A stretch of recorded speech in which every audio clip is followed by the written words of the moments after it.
Entre Real Madrid, Barcelone et Marseille PSG, je pense que le classique, on sait où il est, mais après, on va être chauvin et on va accorder de l'importance à PSG. Mais... Les Français sont présents? Oui, pas de blessure, rien, non? Sur, de Real Madrid et de Barça? A priori, en tout cas, sur le match de Ligue des Champions de cette semaine, Camavinga et Tchouaméni étaient sur le banc. Camavinga est rentré, donc a priori, ils sont disponibles.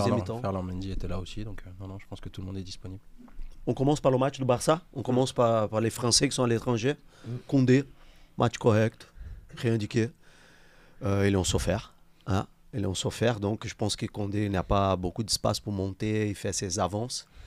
Je ne sais pas comment le Barça il a joué. Il a joué avec 4 derrière. 4, ouais. 4. Après, Koundé, on peut voir une amélioration quand même au fil du temps. Hein. Ça, c'est évident. Mais voilà, on n'a pas vu beaucoup Koundé dans l'attaque. Non, mais il a été dans une équipe qui a quand même sorti un sacré match face à un prétendant aussi, face au Bayern. Ouais. Moi, je trouve que ce qu'Hansi Flick fait depuis qu'il est arrivé au Barça depuis seulement quelques mois, c'est sur le rendu. Ça fait longtemps qu'on n'avait pas eu un Barça de cette qualité-là dans le jeu.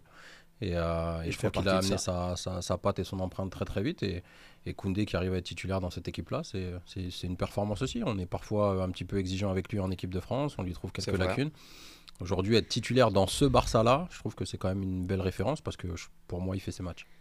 Ouais, j'ai même envie de pousser même plus loin. Aujourd'hui, quand tu penses au poste de latéral droit, il n'a pas. Je vois pas grand-chose à. Oui, exactement. Donc, dans le monde. Dans le monde, il n'y en a pas énormément qui aujourd'hui le challenge. Donc, on est dur parce qu'on a les souvenirs du Barça, Messi, Daniel Alves, surtout, ouais, en fait, on a l'habitude, je pense, du Barça avec des latéraux hyper offensifs, comme tu as dit. Tu avais Daniel Alves à droite, Jordi Alba à gauche. Et aujourd'hui, comme c'est un profil un peu plus défensif de ce qu'il y avait par moins technique aussi. Hein. Ouais. Technique, ou après, je pense qu'elle est en pleine évolution, quoi. Ouais, et puis il ne faut pas oublier que ce n'est pas son poste. De base, c'est un défenseur central aussi, ouais. Donc il faut les repères, il faut s'ajuster. Nous, je pense que du côté français aussi, on a les souvenirs de ce qu'on avait aussi en équipe de France. C'est vrai que passer derrière Lilian Thuram et Willy Sagnol en équipe de France, c'est pas évident. Alors moi, je suis un peu plus ancien, donc j'ai un peu plus de souvenirs que nos deux jeunes joueurs là, nos deux invités. Mais quand même, on a les rêves. Quand même. Sagnol, quand même. Mais c'est vrai que passer derrière Thuram et Sagnol en équipe de France, c'est pas évident aussi. C'est un poste que ce soit à droite ou à gauche au niveau des latéraux. On a beaucoup de pénuries en France. On a des garçons qui ont mis du temps à s'imposer. C'est vrai qu'après Willy Sagnol. Et je te rejoins là-dessus. On a vraiment eu du mal à trouver ce back droit, cet arrière droit-là qui, tu vois, allait sur 5-6 ans, il était là affirmé. Parce qu'entre-temps, tu as eu Domenech, je ne sais pas si tu te rappelles, il avait ramené des... C'était Bakary Sagna qui jouait longtemps. Comme ça. Bakary Sagna, pendant pas mal d'années. Mais ça se cherche un moment. Même François Clerc, frérot. Des fois, tu vois ce que je veux dire, à un moment, même Jallet, il avait joué. L'ancien Lyonnais aussi qui est à Galatasaray, dont je perds le nom. Réveillère Non. Dubois. Dubois, qui a quelques sélections aussi. Donc on s'est beaucoup cherché à ce poste-là. Aujourd'hui, je pense que Koundé, c'est après, c'était au match 61% de possession du ballon de Bayern. C'est pour ça qu'il n'a pas monté beaucoup et qu'on n'a pas vu dans l'attaque. Mais malgré ça, 4 pour le Barça. Parce qu'ils sont fait terminer le Bayern. Après, je pense qu'il n'est pas trop monté au vu du début du match du Bayern. Parce que si tu regardes bien le début du match, le Bayern essaye de jouer rapidement dans le dos de la défense. Chose que le Barça comprend rapidement. Et ça l'a un peu, lui, d'une certaine manière, bloqué. Bon, il s'est dit que le Bayern allait continuer à jouer dans le dos. Chose qui sont continuées pendant 20-30 minutes. Et je pense que ça a un peu déterminé... Après, il y a la physionomie aussi du match, où le Barça mène, tu vas plus t'amuser à monter. Exactement. 4-1. Le Brésilien, il a fait un super match. Rafinha, triplé. Rafinha, putain, les finitions, ça fait du bien. Surtout le troisième but. Pour moi, le troisième but, il est... Parce que la prise de balle qui fait de la poitrine en l'air, se l'amener devant, qui peut paraître simple, vu de son canapé. Mais je peux dire sur le terrain, avec le mec et le défenseur qui te met un peu la pression. Et que tu fais presque la moitié de terrain, quoi. Franchement, la moitié de terrain. Mais est-ce que c'est parce qu'il y avait un latéral gauche, latéral droit qui... Parce que c'est un latéral droit, latéral gauche, Guerrero. C'est pas un latéral droit si tu regardes bien. Donc je pense que ça a un peu joué. Je pense que ça jouait à ça aussi. Si ça avait été, je pense qu'Imich, ça aurait été un autre match. Il est dans le super. Où est-ce qu'il est impressionnant? Mentionné que très fan de Kimmich. Très fan de Kimmich. Après, je pense qu'aussi, ce qui est impressionnant pour le cas de Rafinha, c'est sa débauche d'énergie déjà sur l'aspect défensif. Tout ce qu'il fait défensivement, c'est impressionnant. Et voir qu'il arrive à terminer l'exaction avec tout ce qui déjà il fait défensivement, on va dire ça glorifie encore plus sa prestation d'hier. C'est un joueur qui a une évolution incroyable. Si on se souvient, on a eu la chance de l'avoir quand même dans le championnat de France, au Stade Rennais, où il montrait déjà des prédispositions au point de vue technique, qui étaient très intéressantes.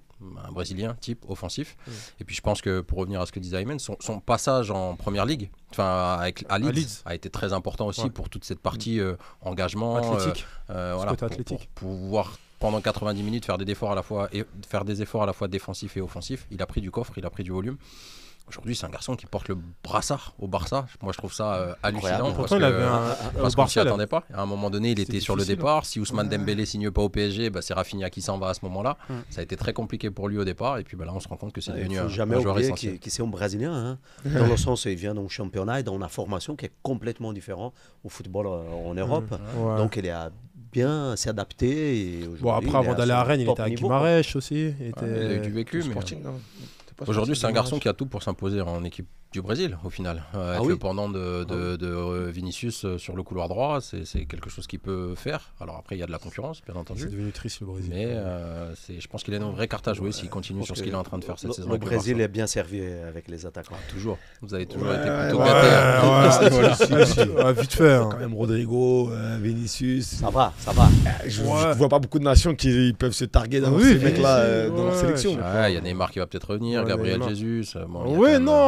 Et Martinelli. Après, je dis la vérité, je pense, en fait, le problème, c'est qu'ils ont mis tellement la barre haute avant, jusqu'à peut-être 2006, jusqu'à la Coupe du Monde 2006, que sérieux, tu vois, En fait, il y avait des joueurs magie-là. En fait, le truc, c'est que les Brésiliens qu'on voit aujourd'hui n'ont pas la magie de ceux d'avant. C'est pas possible. Mais ils sont performants quand même. Oui, ils sont performants. Ils sont européanisés, moi, je trouve. Voilà, dans le football qu'on demande aujourd'hui. Oui, ils ont su s'adapter. Mais il n'y a pas un joueur aujourd'hui qui a la magie que tu parles. Neymar. Ouais, Neymar, ouais. Je vois que Neymar. Bon, Messi, il est là de l'autre côté. Tu parles de tous joueurs confondus. Oui, les joueurs aujourd'hui, dans l'actualité. Vous avez un mec, il est bon. Celui qui joue à City, là. Savigno. Il était à 3. Ah, écoute, on en reparle. On en reparle dans quelques mois. Il était à 3. City Group, quoi. City Group, ouais. Il n'a pas joué. Il n'a jamais joué à 3, mais. Après, il y en a quand même de la magie. La magie de la multipropriété, on va dire ça comme ça. Mais mais lui, je pense qu'il parle vraiment en mode Joga Bonito. Genre vraiment limite. Les joueurs qui faisaient la différence, comme Ronaldinho. Non, mais t'en as. Mais je vois ce que tu veux dire, le côté magique où. En plus, il y a des gestes qui vont avec. Vraiment faire plaisir au public. Et depuis 2006, 2002, 2006, ça a changé beaucoup.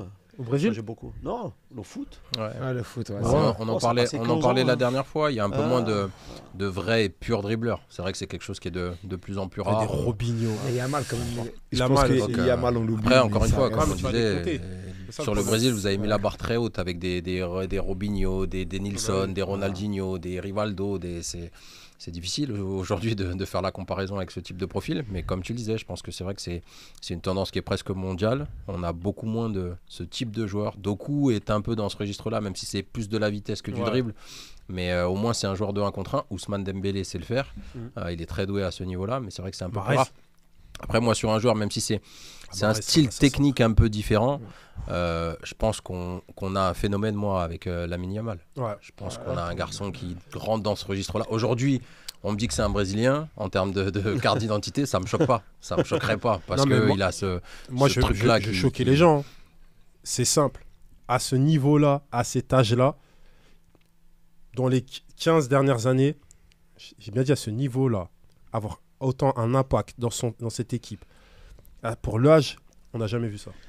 Il y a Mbappé quand même, je pense qu'il faut... Non, 16 ans, frérot, 16 ans. Je parle pas de 17, 18, 16 ans. On n'est pas 16 ans et demi. Après, 6 mois après. Mbappé, à 18 ans, il était à la Coupe du Monde. 18 ans et demi. Frérot, 18 ans et demi, c'est pas pareil. C'est pas pareil. Barça, 10e. Non, même pas 19 ans, il avait. C'est même pas 18 ans. 19 ans. Donc, Barça est 10e, Bayern, 23e. 24, ça passe. Après, on fait en parenthèse, comment vous voyez ces choses-là? Je pense que sur cette nouvelle formule, c'est difficile de tirer des conclusions sur le classement après 3, 4 journées. C'est bizarre d'y voir le classement. C'est un système un peu particulier. Je pense qu'à part à l'avant-dernière journée, la 7e, on va commencer à se définir. À la 7e, il y aura beaucoup plus de vraie visibilité. Et là, aujourd'hui, il reste tellement de matchs à jouer que ça peut aller très vite. 36 équipes. Il y aura des finales.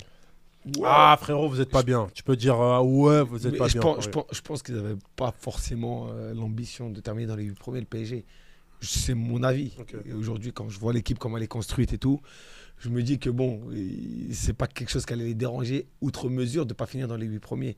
Je ne dis pas qu'ils n'ont pas la capacité, simplement, s'ils finissent dans le deuxième tiers qui devra faire un 16e de finale, c'est ça, c'est plus ce à quoi ils s'attendent. Et peut-être qu'ils feront des réajustements en janvier, je ne sais pas. Ah, j'espère. Ils récupèrent aussi l'autre, là, le Portugais, l'attaquant Ramos. Je pense que ça va. Il y aura un peu de mouvement, je pense, en tout cas en janvier. Attention, ça reste un pari qui est très dangereux. Avec cette nouvelle formule, encore une fois, là on le voit, hein, quand on prend les 8 équipes de tête, il y a Aston Villa, il y a Monaco, il y a Brest. Je ne dis pas qu'ils seront là jusqu'à la fin, mais en attendant, prendre le risque de ne pas être dans les 8 premiers en se disant le 16e de finale, je vais l'assurer.